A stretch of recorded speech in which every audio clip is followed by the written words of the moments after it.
अस्सलाम वालेकुम गाइज़, कैसे हैं आप। उम्मीद करता हूं कि आप सब खैरियत से होंगे, खुश होंगे और हमारी दुआ है कि आप हमेशा खुश रहें, हंसते और मुस्कुराते रहें। मेरा नाम है रहमान अनवर और मैं हूं ज़फ़र इकबाल। और आज हम जिस वीडियो पर रिएक्ट करने जा रहे हैं, इस वीडियो का टाइटल है Sajid Tarar doctor Ishtiaq talk on 75 years wrong history failure of leadership.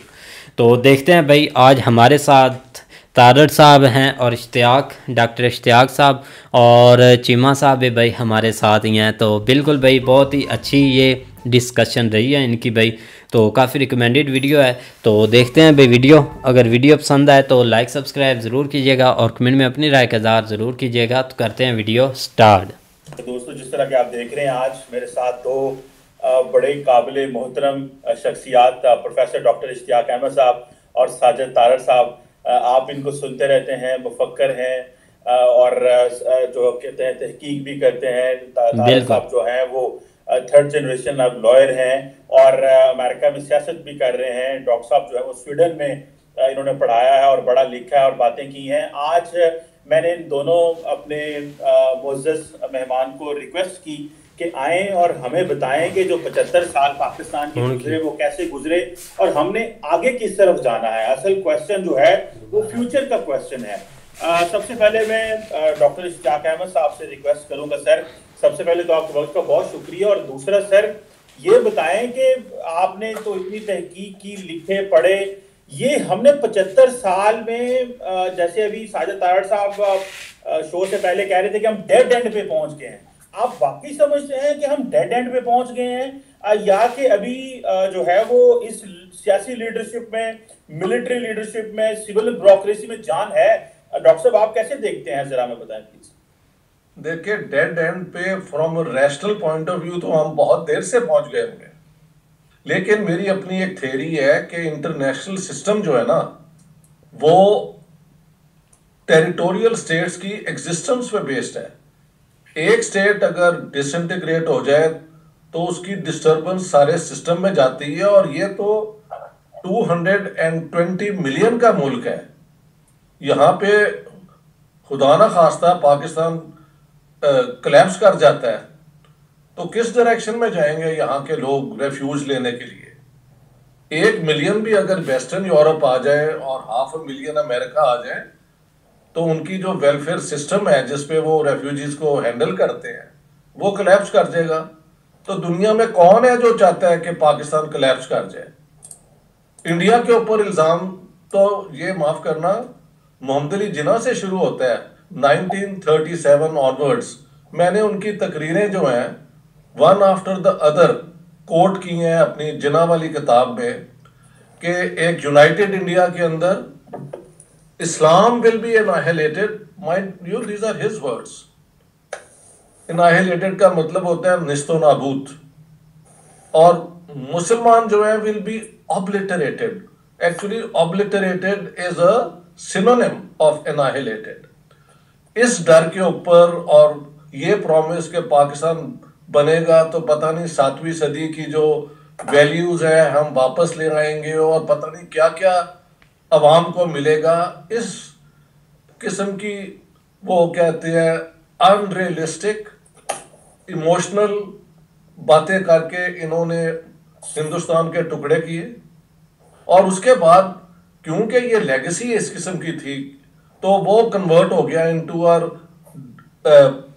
Foreign policy doctrine कि India is out to destroy Pakistan.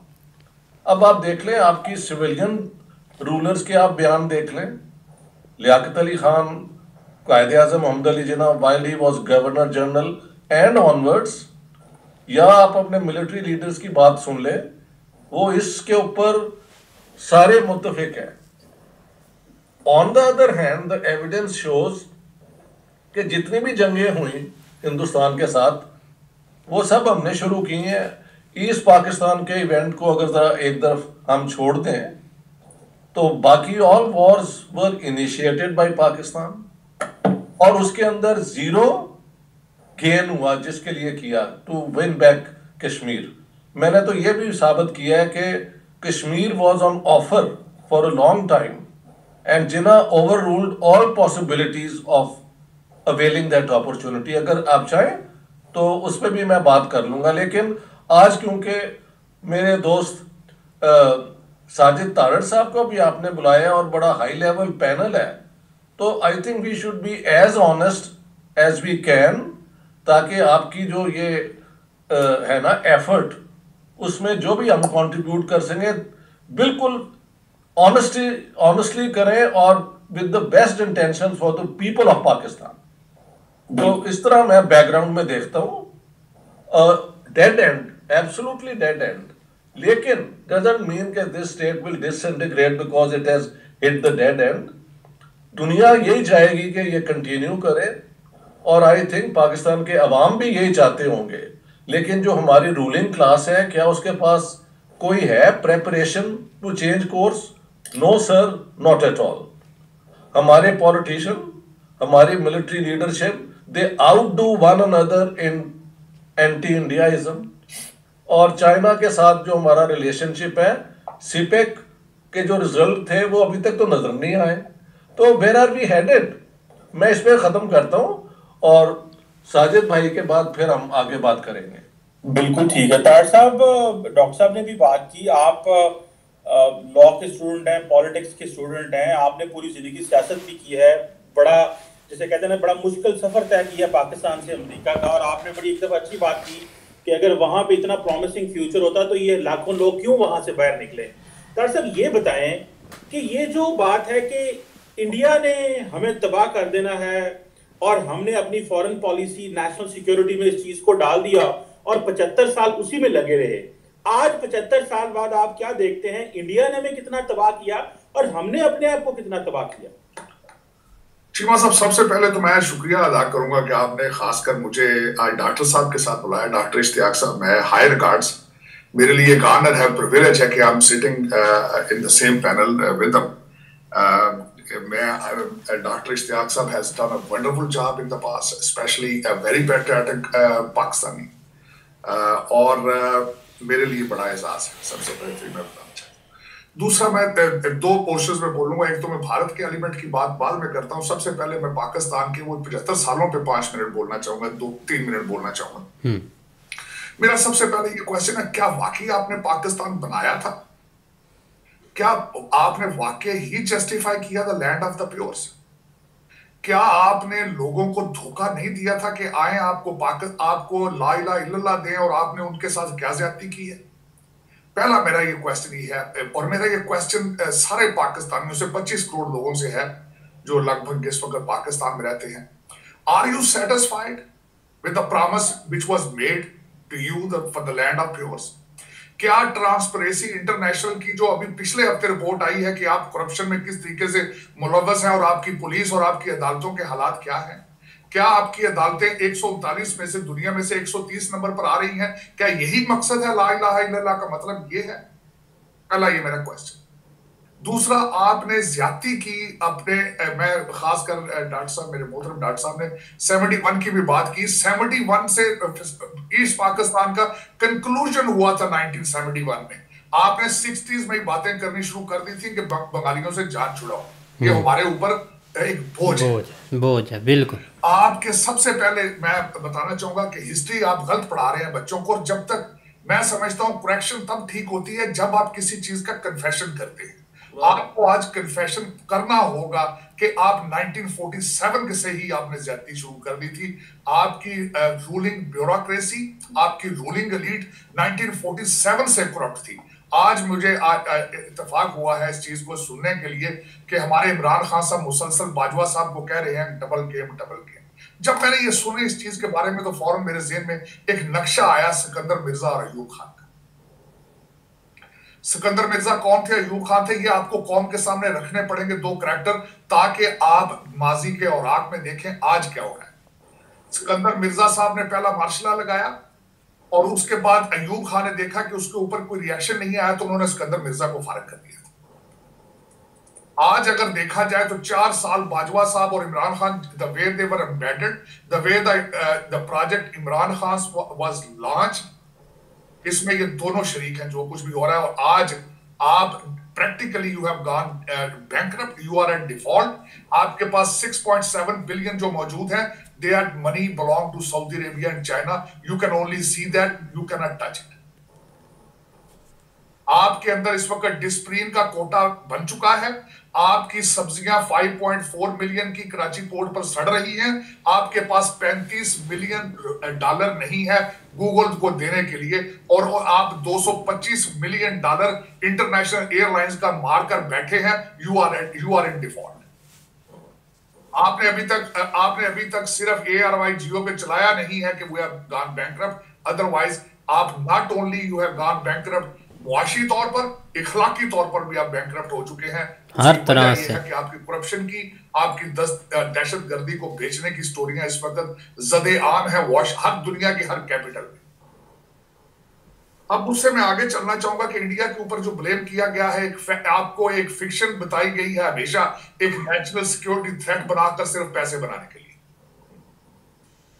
मैं सेकंड करूंगा डॉक्टर इश्तियाक साहब की बात का कि, और इसको सिर्फ मैं डॉक्टर इश्तियाक साहब की बात नहीं करूंगा, आज कोई भी देखने वाला अगर हमें चैलेंज करना चाहता है तो यूट्यूब पे जाए, असगर खान साहब who was air marshal of the Pakistan air force, he said in his statement कि every war has been started by Pakistan. Right. हर जंग आपने शुरू की और हर जंग आपने हारी।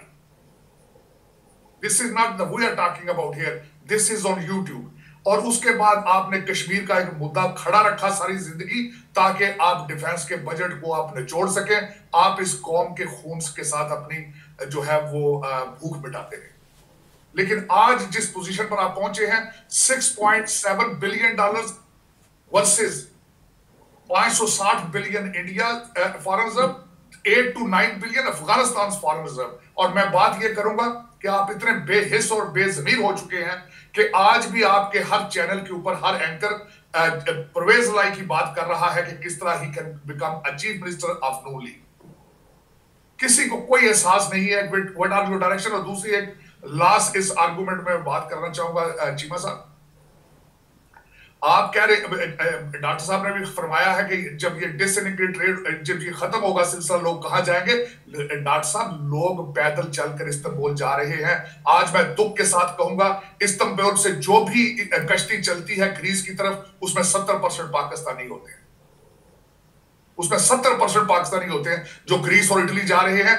आप लोग वहां से हिजरत करके बड़े अरसे से भाग रहे हैं, आप उस साइड पे देखना नहीं चाहते।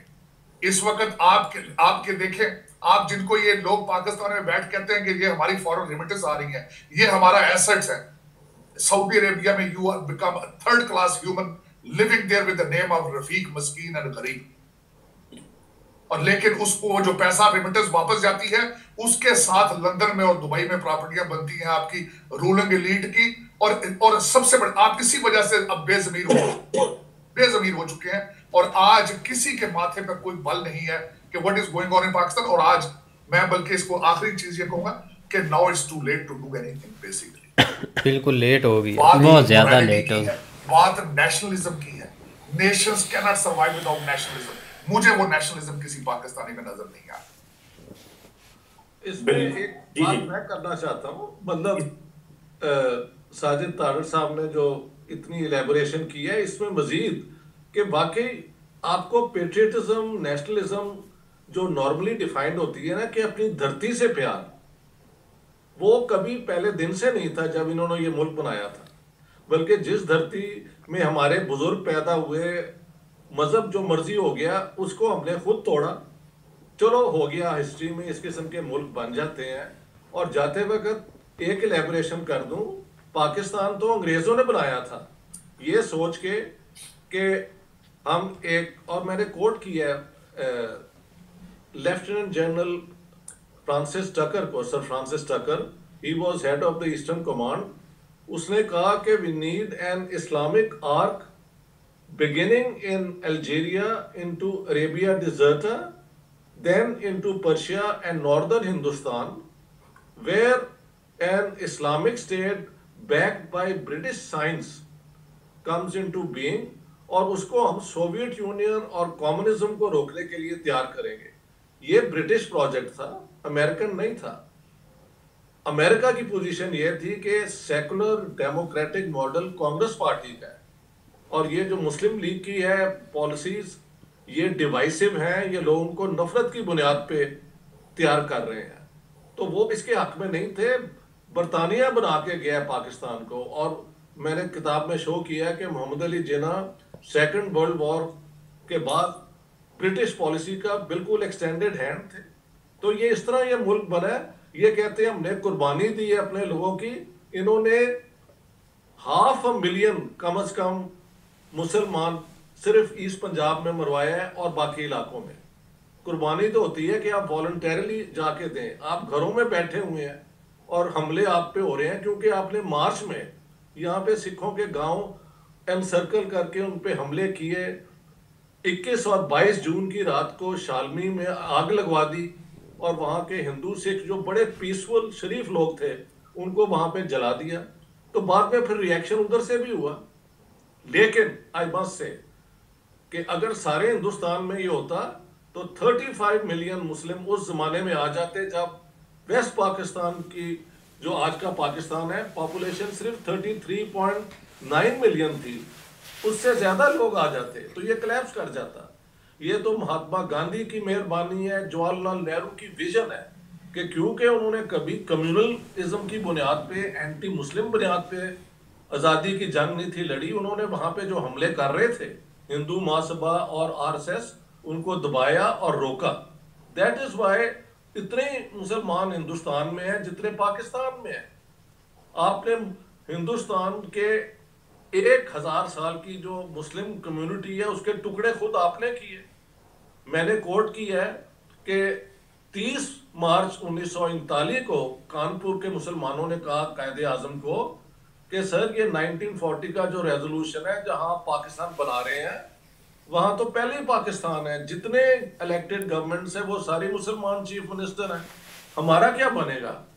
एंड आई हैव कोटेड जिन्ना सिंह कि I will have 2 crore, actually 3 crore कहना चाहिए था, 2 crore Muslims of the Hindu majority provinces experience martyrdom and get smashed.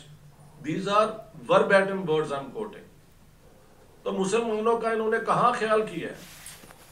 और इसी अपना 47 के अंदर अगर 1.5 मिलियन लोग मारे गए हैं तो महल मेजॉरिटी शायद मुसलमानों की है, लेकिन हाफ हाफ होगी। और हमने हिंदू और सिख भी गाजर मूली की तरफ अपनी तरफ मारे, वरना उनकी 21% पॉपुलेशन होती according to the 3 June partition plan. हमने एक नहीं बचने दिया, सिर्फ सिंध के अंदर 1.6% रहा। तो ये सारी चीजें जो है ना हमारी स्टेट की हिस्ट्री का हिस्सा है। लेकिन मुल्क मैं कहता हूं बन जाते हैं। इजराइल नहीं बना इस तरह ही, लेकिन उन्होंने अपनी पेट्रियटिज्म बना के अपने मुल्क को एजुकेट करके दे आर ट्राइंग नाउ कि अरबों के साथ दोस्ती हो जाए। उनकी बड़ी एफर्ट है। हाँ जी, हमारी एफर्ट यही है कि इंडिया को हमने कन्फ्रंट करना है। यार कोई अकल भी कहीं इस्तेमाल होनी चाहिए। That's the problem. बिल्कुल सही कह रहे हैं कि we have to look inward, ये चीज होनी चाहिए थी। तार साहब आप क्या देखते हैं कि जिसे कहते हैं ना कि जो बात डॉक्टर साहब भी कर रहे हैं कि हम तो गलत तारीख पढ़ाते रहे हैं अपने बच्चों को, और जैसे कहना डॉक्टर्ड हिस्ट्री हम पढ़ाते रहे हैं। हमने तो बनना था वेलफेयर स्टेट, हम बन गए नेशनल सिक्योरिटी स्टेट। और हमें आज भी कोई एहसास नहीं है, कोई मलाल नहीं है कि वेलफेयर स्टेट का कॉन्सेप्ट लिखा कॉन्स्टिट्यूशन में वेलफेयर स्टेट है, और हमें जो दी जो 75 साल में वो नेशनल सिक्योरिटी स्टेट। और अभी तो कहा जाता है तार साहब पाकिस्तान एक स्टेशनरी स्टेट है, विच मीन्स के जहां पे जो लोग गरीब लोग हैं उनके लिए पुअर वेजेस हो और एलीट का जो है उसका मोनोपोली हो और रिसोर्सेज पे कंट्रोल हो। आप क्या समझते हैं, नेशनल सिक्योरिटी स्टेट बन गए हैं, बनना वेलफेयर स्टेट है, इसकी कभी बात भी क्यों नहीं होती? क्या सियासतदान डरते हैं, ब्यूरोक्रेसी खाइफ है, या अभी ये जो इमरान खान ने एस्टैब्लिशमेंट पे एक धावा बोला है, आप समझते हैं एक स्टेप बैक होके और अभी रियासत, अदारे, पार्लियामेंट, सियासतदान वापस एक वेलफेयर स्टेट बनाएंगे और जो लोगों से 1947 में वादे किए गए वो पूरे किए जाएंगे? मेरे ख्याल में चीमा साहब जो 75 साल से जो एक्सरसाइज की जा रही है, 75 साल से जिस तरीके से एक सिस्टम को आपने डीप रूटेड कर दिया है, अब मेरे ख्याल में आपके ना तो अच्छा, उसमें मैं थोड़ी सी चीजें एक और ऐड करना चाहूंगा कि आपके इस वक्त बात यह है कि पाकिस्तान के अंदर आपकी एस्टेब्लिशमेंट हर चीज को एस्टेब्लिश करती है। आपके कोई शक अगर नहीं। देखें इस वक्त आपके, मैं सबसे पहले तो मैं जो आपके सियासी पोजीशन है जमहूरियत के बारे में बात करूंगा। जो तीन पार्टियां हैं इस वक्त, तीनों के तीनों एस्टेब्लिशमेंट की गोद से पैदा हुई और उनके अंदर जमहूरी इक़्तिदार ही मौजूद नहीं है। उनके अंदर इंट्रा इलेक्शंस के हालात देख, जिस बच्चे के नाम के साथ भुट्टो लगता है वही भुट्टो बनाएगा आगे। जो दूसरा अगर देखें तो नवाज शरीफ है। सबसे पहले तो ये बताऊंगा कि भुट्टो साहब अयूब खान के बच्चे थे, डैडी कहते थे। बिल्कुल सही है। उसके बाद ये कि नवाज शरीफ किसका बच्चा है? ज़िया-उल-हक का बच्चा है। वो तीसरा बच्चा जो है जनरल ज़हीरुल-इस्लाम का बच्चा है। तो जब इनके वालिद साहब ने इनको तरबियत ही नहीं की जमहूरी, तो आप इनसे क्या एक्सपेक्ट करें? और दूसरा, और आपकी बात ये थी कि क्या ये ठीक करने की सलाहियत रखते हैं? नहीं, ये सलाहियत नहीं रखते। अब दूसरी बात आपकी ब्यूरोक्रेसी की आई। ब्यूरोक्रेसी आपकी किस तरह ठीक करेगी जब सीएसएस जो बच्चा करता है उसके जेहन में सिर्फ करप्शन होती है, सर्विस, उसको कौम को सर्विस देना उसकी ऑब्जेक्टिव ही नहीं है उसका। मैंने आपको मिसाल दी थी अभी सिंध से भी एक महीना पहले, 2 हफ्ते पहले एक डेप्टी कमिश्नर जो है 2 अरब रुपया लेके पकड़ा गया और उसके बाद निकल गया है, बड़ा पतली गली से होकर निकल गया। तो इस वक्त जब आप, सबसे बड़ी बात यह है, और एक मैं बिहेवियर इशू बताऊंगा। बिहेवियर इशू ये है कि आपकी फौज, इदारे, सारी ब्यूरोक्रेसी, जुडिशरी, ये कोई फ्रेंच नहीं है सारे पाकिस्तानी हैं आपके। लेकिन जब ये पावर में आते हैं तो बिहेवियर चेंज हो जाता है। जब यूनिफॉर्म पहनते हैं तो इनका बिहेवियर चेंज हो जाता है। ये आपके मैटर्स, आपके सराउंडिंग और आपका डीएनए के इश्यूज हैं। ऑक्सफोर्ड और हार्वर्ड से पढ़ के जब इस्लामाबाद या कराची एयरपोर्ट पे उतरते हैं, डिग्रियां फाड़ के उतरते हैं आप। उसकी वजह यह है, इस वक्त इमरान खान कौन है? ऑक्सफोर्ड ग्रेजुएट है। बिलावल भुट्टो कौन है? ऑक्सफोर्ड ग्रेजुएट है। भुट्टो कौन था? वो ऑक्सफोर्ड ग्रेजुएट था। लेकिन आप ये सोचें कि इमरान खान साहब की जो कुछ आज पाकिस्तान में कर रहे हैं, उनमें जमहूरी इक़्तिदार कहां है? उनको पंजाब असेंबली एक्सेप्टेबल है, उनको केपीके की असेंबली एक्सेप्टेबल है, आजाद कश्मीर असेंबली ओके है, बिल्तिस्तान असेंबली ओके है, क्योंकि सब में उनकी मेजॉरिटी है। जहां नंबर पूरे नहीं है वहां जमहूरियत से इनकारी है। तो ये ऑक्सफोर्ड ग्रेजुएट की ट्रेनिंग ये थी कि आप जाके असेंबली में बैठ के अपोजिशन करें, और या फिर आप ये करें कि पहले आप वादा करें तब्दीली का, फिर नारा लगाएं नए पाकिस्तान का, फिर यकलख्त आपको एक इंस्ट्रक्शंस दी जाती है कि ये चूरन नहीं बिक रहा, अमर बिल मारूफ पे आ जाओ, तो वो फौरन अमर बिल मारूफ पे आ गए। अब इस वक्त वो कहते हैं कि सियासत नहीं जिहाद है। क्या पाकिस्तान को जिहाद की जरूरत थी? क्या आपको जिहाद के मतलब का पता है क्या है? अब इस वक्त आपके हालात के ऊपर तो तालिबान भी शर्मिंदा हो रहे हैं। Taliban want to move forward, लेकिन आपका गेयर जो है रिवर्स है। आप हमेशा वही चूरन बेचते हैं जो बिकता है। अमेरिका के खिलाफ बयानिया को आपने कैश करवाया। नवाज शरीफ ने शुरू की एंटी एस्टेब्लिशमेंट नैरेटिव, आपने वो भी चोरी कर लिया। आपने वफादारी और गद्दारी का कॉन्सेप्ट आर्मी से चोरी कर लिया। इस वक्त आपका system has gone so weak. आपकी आर्मी पिछले 4 साल लगती रही है कि पीटीआई की आर्मी है। बाजवा साहब आपके बॉर्डर की तरफ देखने की बजाय इंटरनल सियासत करते रहे हैं। मैं तो ये बल्कि कहूंगा कि उनको चाहिए था रिजाइन करके तो वो इलेक्शन लड़ लेते, क्योंकि उनकी तवज्जो बिल्कुल बॉर्डर। क्या बात है तारड़ साहब, निकलते गए हैं। बाजवा साहब आज के हालात देख लें आप। टीटीपी है वो आपके अंदर घुस के मारने को तैयार है। उन्होंने सीज फायर कर दिया है। दूसरी तरफ से आपके पाकिस्तान ऑक्युपाइड कश्मीर की आवाजें आ रही हैं कि we can take it any minute. तीसरी बात आपको मैंने इकॉनमी आपके सामने रख दी है कि गूगल तक आपके कंट्री में जाने के बंद होने के खड़ा हो चुका है। और उसमें इन सर्कमस्टांसेस में कोई भी अदारा, मैं खुद ये ख्वाहिश करूंगा कि मुझे कोई बताए ये कि फलान लीडर जो है, हमेशा जब कौमों के ऊपर मुश्किल वक्त आता है तो लीडर उनको निकाल के लाते हैं उन हालात से बाहर। लेकिन इस वक्त मुझे बताया जाए क्या आपको पाकिस्तान में वो लीडर पैदा हुआ है, हो चुका है, होगा, जो इस इंतशार में से निकालने की सलाहियत रखता हो? कोई इंस्टीट्यूशन मुझे आप बताएं आप कि फलां institution still exist in Pakistan which has capacity or ability to take you out of this crisis. मेरा जवाब इस पे नेगेटिव है। मैंने भी खुद पढ़ा है, लेकिन मैं मजीद I'm still a student of history and a political science। मैं सुनना चाहूंगा, मेरी ख्वाहिश है बल्कि कि मुझे भी को पाकिस्तान से उम्मीद की कोई तसल्ली दी जाए, वरना इस वक्त मायूसी, बल्कि मेरा मजहब कहता है मायूसी गुनाह है। लेकिन ना सिर्फ मैं मायूस हूं, इस वक्त कई लोग जो हैं बहुत मायूस हैं, बहुत ज्यादा पढ़े लिखे हैं, जो हिस्ट्री के स्टूडेंट हैं, जो पॉलिटिकल, जो पाकिस्तान को कहीं मादरे मिल, Pakistan is my motherland. It hurts to know कि किस तरीके से निचोड़ा और उसको भंबोड़ा जा रहा है। देखा उसके किस तरीके से उसके कपड़े फाड़े जा रहे हैं 75 साल से, और there is no relief in sight, no relief in sight. मसला तो इस बात का है कि मुझे मैं खुद इमरान खान की शक्ल में देखता रहा हूं, शायद ये टाइम आ चुका है पाकिस्तान का। अनफॉर्चुनेटली पाकिस्तान के साथ उन्होंने भी धोखा किया है।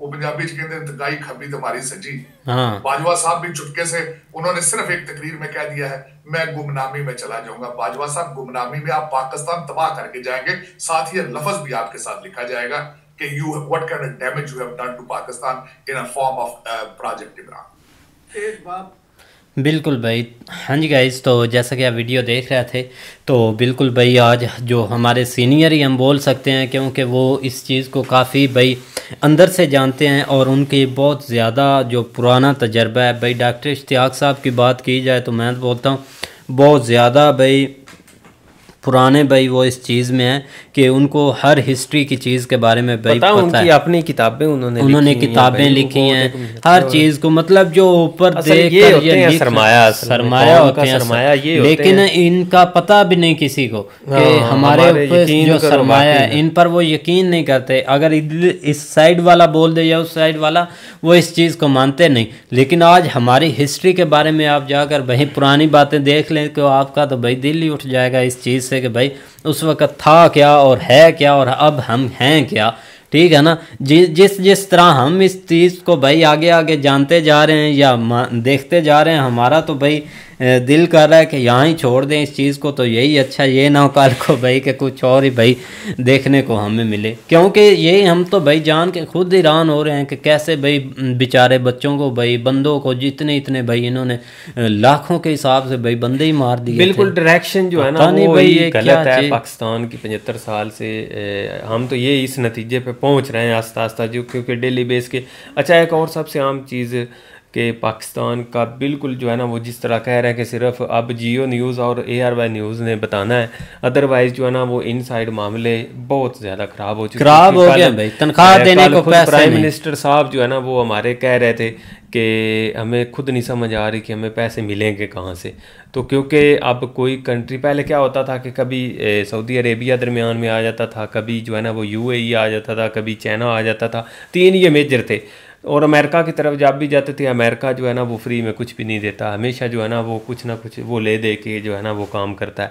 तो इस दफ़ा वो भी थोड़ा पीछे हट गए। IMF जो है ना वो जब भी उसके पास जाते हैं वो कड़ी से कड़ी शर्तें रखता है। लास्ट जब ये गए हैं तो जुलाई अगस्त में, उस वक़्त उसने जो है ना वो बहुत टफ़ शर्तें रखी, जिसकी वजह से जो है ना वो एक महंगाई का बहुत बड़ा तूफ़ान आया, जो कि इन्फ्लेशन जो है ना वो 23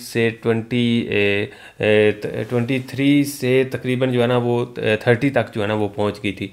और अब अगर मज़ीद उसके साथ कोई चलते हैं तो वो मामला जो है ना वो मुझे नहीं लगता कि हमारे जैसे लोग भी वो चीज़ अफोर्ड कर सकेंगे।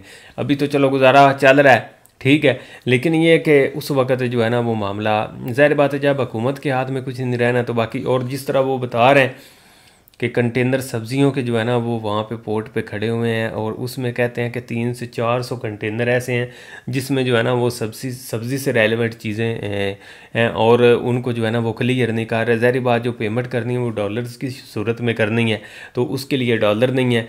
उसके अलावा आप गूगल का जिस तरह उन्होंने हवाला दिया, एयरलाइंस का उन्होंने हवाला दिया, और यहाँ तक कि आज एक न्यूज़ चल रही थी कि जो हमारे एम्बेसडर हैं ना डिफरेंट कंट्रीज़ में, उनकी पेमेंट, उनकी जो सैलरी है ना वो देने के लिए भी इनके पास अब पेमेंट नहीं है। तो ये भाई आप शायद ना पता हो कि जो अमेरिका में हमारा है ना वो क्या उसको बोलते हैं, एम्बेसडर बोलता है वहाँ पे। हाँ, वो जहाँ एम्बेसडर भाई बैठता है वो उसको भाई गिरवी रखने के चक्कर में, गिरवी नहीं बकायदा सेल करने, गिरवी में थोड़े पैसे मिल रहे थे, वो जो है ना वो सेल करने के बल्कि कर दिया। वो कह रहे हैं कि आजकल में वो इन्होंने बेच देना है, और ये अंदाज़ा लगा रहे हैं। उसके अलावा यहाँ के हमारे जो रेलवे के मिनिस्टर हैं ना वो आज कह रहे थे कि भाई मेरे पास इस वक्त पैसे नहीं कि मैं पेंशन दे सकूँ, सैलरी तो दे सकता हूँ लेकिन पेंशन देने के लिए मेरे पास पैसे नहीं है, तो मैं क्या करूँ। मतलब एक इन्होंने शौक़ के साथ ये काम तो किया है, लेकिन आगे जो है ना इनसे संभाला नहीं जा रहा। क्योंकि मुल्क चलते हैं लोगों के साथ, मुल्क चलता है आवाम के साथ। ठीक है, हम जैसे भी हैं, हमारे ऊपर उन्होंने तारड़ साहब ने सही बात की कि आपने वर्ल्ड लेवल के ऊपर आपको जिस नज़र से देखा जाता है वो आप लफ्ज़ क्या इस्तेमाल करें। आपने 75 सालों में ये चीज़ जो है ना वो की, और इसके साथ आप कब तक चल सकते हैं? यही मसला हुआ है कि अब हम आगे नहीं चल सकते। लेकिन ये है कि अब हमें जो है ना वो थोड़ी सी, मैं कहता हूँ कि हमेशा कि हमें ज़ीरो से शुरू करना पड़ना है, और ज़ीरो के अलावा हमारे पास हल नहीं है। हमें एक दफ़ा, जिस तरह वो कह रहे हैं ना कि गुमनामी ज़िंदगी में चले गए, हमें खुद एक दफ़ा गुमनामी ज़िंदगी में चलना पड़ना है, फिर जाके कुछ मामले हाथ में आने हैं। और जो एक नज़र आ रहा है, मे भी आने वाला वक्त, हर कोई कहता है कि उम्मीद पे दुनिया कायम है, और हम भी इस उम्मीद से हैं कि शायद ये वक्त बुरा हमारे ऊपर ना आए। लेकिन लोग चलते हैं जो आस पास की जो अफवाहें होती हैं, जो न्यूज़ चल रही होती हैं उसके मुताबिक, तो उसके मुताबिक तो मामला जो है ना वो ख़राब ही हैं। लेकिन देखो, क्योंकि कल हमारे वज़ीर ख़ज़ाना साहब कह रहे थे कि नहीं ऐसा कोई इशू नहीं है, कोई मसला मसाइल नहीं है, कोई टेंशन नहीं है। उसकी रीज़न ये है कि हमारी सारी हर चीज़ जो है ना वो इम्पोर्टेड है, हम हर चीज़ इंपोर्ट करते हैं। और अब इन्होंने इंपोर्ट बंद कर दी हुई है, सारी टोटली जो है ना इन्होंने इंपोर्ट बंद की है। और ज़ाहिर बात है, जब इंपोर्ट तो जो अंदर है वही कर रहे हैं, और वो कब तक हम खाएँगे? एक ना एक दिन वो ख़त्म तो होना ही है। तो इसके लिए जो है ना वो फिर मुझे नहीं लगता कि कोई आने वाला वक्त भाई बिल्कुल भाई काफ़ी ख़राब ही है। खैर अब क्या कर सकते हैं। खैर भाई अब रोना धोना ही चलना है, और इस वीडियो का भाई पार्ट 2 हम ज़रूर बनाएंगे। हमें बहुत कुछ यहाँ पर देखने को मिला भाई, बहुत कुछ सुनने को मिला, नई चीज़ें हमें यहाँ पर भाई मिली हैं। खैर भाई, तो उम्मीद करते हैं कि गाइज़ आपको वीडियो पसंद आएगी। अगर पसंद आए तो लाइक सब्सक्राइब ज़रूर कीजिएगा, और कमेंट में अपनी राय का इज़हार ज़रूर कीजिएगा। अल्लाह हाफिज़।